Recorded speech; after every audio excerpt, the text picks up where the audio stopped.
जाएगी।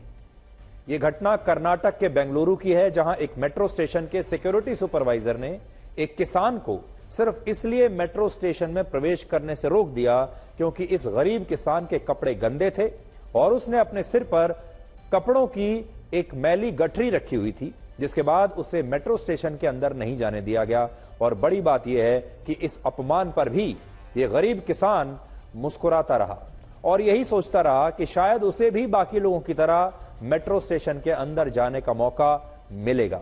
लेकिन जब उसे काफी देर तक ऐसे ही बाहर खड़ा रखा गया तो वहां मौजूद लोगों ने इसके खिलाफ आवाज उठाई और इस गरीब किसान को रोकने वाले आरोपी सिक्योरिटी सुपरवाइजर से यह पूछा कि क्या मेट्रो में अब एक गरीब किसान अपने कपड़ों की वजह से सफर नहीं कर सकता? क्या यह सिर्फ अमीरों के लिए है? और अगर कोई इस तरह के कपड़े पहनकर आएगा तो उसे मेट्रो में जाने की इजाजत नहीं मिलेगी। यह एक बड़ा सवाल इस पर भी उठता है। आप अक्सर हमारे देश के किसानों के लिए एक शब्द सुनते हैं, हम उन्हें अन्नदाता कहते हैं और वाकई वो हमारे अन्नदाता हैं भी। लेकिन आपको अब कुछ ऐसे किसान भी मिलेंगे जो महंगे महंगे ट्रैक्टर्स पर चलते हैं, जो वैनिटी वैन में रहते हैं और जिनके पास बड़ी बड़ी गाड़ियां हैं, लेकिन वो भी अपने आप को अन्नदाता ही कहते हैं। और इसलिए कई बार जो हमारा गरीब अन्नदाता है उसके साथ लगातार अन्याय होता रहता है और उसकी आवाज उठाने वाला कोई नहीं।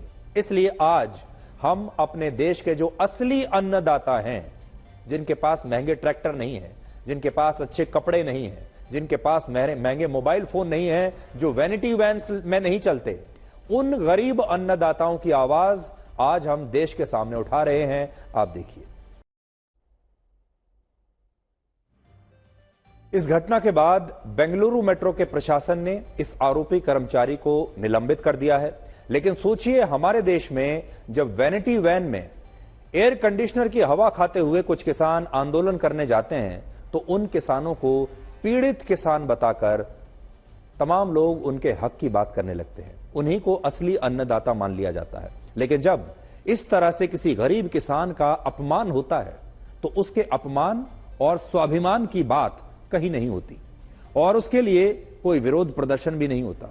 जबकि असली अन्नदाता ये वैनिटी वैन वाले किसान नहीं, बल्कि असली अन्नदाता ये किसान हैं जो अपने अपमान पर भी चुप रहते हैं, मुस्कुराते रहते हैं, जो कभी इसकी शिकायत नहीं करते, कभी सड़कों पर बैठकर ट्रैफिक नहीं रोकते और कभी आंदोलन नहीं करते। और यहां बात सिर्फ एक इस किसान की नहीं है, लेकिन आज बात है तमाम किसानों की।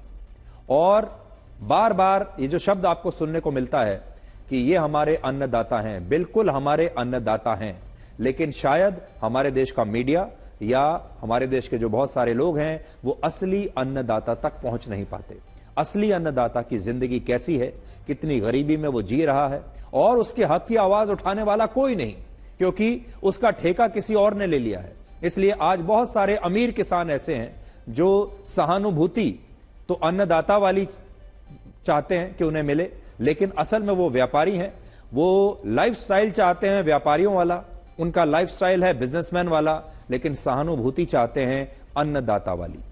हमारे समाज का एक कड़वा सच यह है कि यहां बेईमानी की अमीरी को सब लोग सलाम करते हैं। बस अमीर होना चाहिए, पैसा होना चाहिए, चाहे कैसे भी कमाया हो, लोग उसे बड़ा आदमी समझते हैं, उसे सलाम करते हैं। अमीरों को सलाम किया जाता है और ईमानदारी से पैसा कमाने वालों से उनकी औकात पूछी जाती है। और इस देश में जिस जाति के लोगों के साथ सबसे ज्यादा भेदभाव होता है वो जाति है गरीबी। गरीबी अपने आप में एक जाति है और तमाम गरीबों का दर्द भी एक जैसा है। और सबसे पहली जो चोट होती है किसी भी गरीब पर वो होती है उसके स्वाभिमान पर। हर व्यक्ति जो पैसे वाला है सबसे पहले गरीब के स्वाभिमान को कुचलता है और उसे बताता है कि आपको स्वाभिमान करने का कोई अधिकार नहीं, क्योंकि गरीब का कोई स्वाभिमान नहीं होता। और इससे भी बड़ी बात यह कि भारत मुख्य रूप से निम्न आय वाले परिवारों का देश है, गरीबों का देश है, अन्नदाताओं का देश है, किसानों का देश है। लेकिन इसके बावजूद वर्ष 2018 में हुए एक सर्वे में यह पता चला कि इस देश के गरीबों का मनोबल इतना कमजोर हो चुका है कि उन्हें अब यही लगता है कि स्वाभिमान सिर्फ अमीरों का होता है और गरीबों की कोई औकात नहीं होती। और यह बात इस देश के 80 करोड़ गरीब और आम लोग हर दिन महसूस करते हैं, क्योंकि अभी इन्हें हीन भावना से देखा जाता है, तो कभी इन लोगों को उनके कपड़ों की वजह से अपमानित किया जाता है, क्योंकि आप तो जानते हैं हमारे समाज में आप उसी व्यक्ति की इज्जत ये बात देखकर, किसी भी व्यक्ति की इज्जत ये देखकर की जाती है कि इसने कैसे कपड़े पहने। अब सोचिए, जो व्यक्ति ईमानदारी से, परिश्रम से, बिना बेईमानी किए, पूरे सम्मान के साथ काम करके अपने परिवार का पेट पाल रहा है, जो दिन भर घंटों काम करता है, धूप में गाड़ी चलाता है, खेतों में मजदूरी करता है, शहरों में बिल्डिंग बनाता है, रेलवे स्टेशन पर कुली बनकर अपने सिर पर लोगों का सामान ढोता है, सिक्योरिटी गार्ड की नौकरी करता है और अपने बच्चों को पढ़ाने के लिए अपनी ड्यूटी के बाद एक्स्ट्रा आवर्स में भी काम करता है।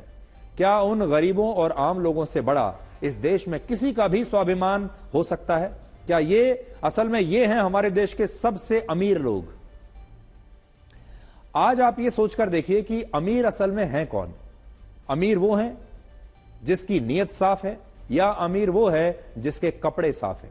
क्योंकि कपड़े तो धोने से साफ हो सकते हैं, लेकिन नीयत को साफ करने का डिटर्जेंट आज तक नहीं बना है। इसलिए, लेकिन इसके बावजूद हमारे समाज में बेईमानी से पैसा कमाने वालों से सब दोस्ती और कांटेक्ट बनाकर रखना चाहते हैं, और ईमानदारी पर लोगों को कभी कोई प्रीमियम नहीं मिलता। इसलिए आज आपसे भी बड़ा सवाल यह है, आप जब बाहर निकलते हैं अपने आप से भी पूछिएगा, आप अमीर किसे मानते हैं? क्या सिर्फ पैसा रखने से लोग अमीर बन जाते हैं? अगर किसी के पास पैसा है, बैंक बैलेंस है, बड़ा बंगला है, गाड़ी है, अच्छे कपड़े पहनता है, क्या इसीलिए वो अमीर हो जाएगा? चरित्र की, परिश्रम की कोई वैल्यू नहीं है? क्या जो व्यक्ति एक अच्छे चरित्र के साथ चलता है, जो परिश्रमी है, जो ईमानदारी से काम करता है और जो बेईमान नहीं है, क्या वो अमीर नहीं है? हमारी नजरों में वो लोग असली अमीर हैं, और आप भी अपनी इस परिभाषा को अब से बदल लीजिए। इसलिए आज हम कर्नाटक में, बेंगलुरु में जो इस गरीब किसान के साथ हुआ है, आज हम इसके साथ खड़े हैं, और आज हम ये कहना चाहते हैं कि ऐसे हमारे देश में करोड़ों लोग हैं जिन्हें हर रोज हीन भावना से अवगत कराया जाता है, बताया जाता है कि आप कमतर हैं क्योंकि आप गरीब हैं, क्योंकि आपके पास पैसे नहीं हैं, क्योंकि आपने मैले कपड़े पहनकर रखे हैं, क्योंकि आपने जूते नहीं पहने हैं, इसलिए आप अच्छी जगहों पर नहीं जा सकते। और अगर जाएंगे भी तो लोग आपको ऊपर से नीचे तक ऐसे देखेंगे कि आप खुद ही शर्मिंदगी महसूस करने लगेंगे। इसलिए आज आपको ऐसे लोगों का साथ देना चाहिए, और ये बात माननी चाहिए कि ये परिश्रमी लोग जो हैं, ये ईमानदार जो लोग हैं, इनका जो स्वाभिमान है, तो सबसे मूल्यवान चीज है हमारे देश की।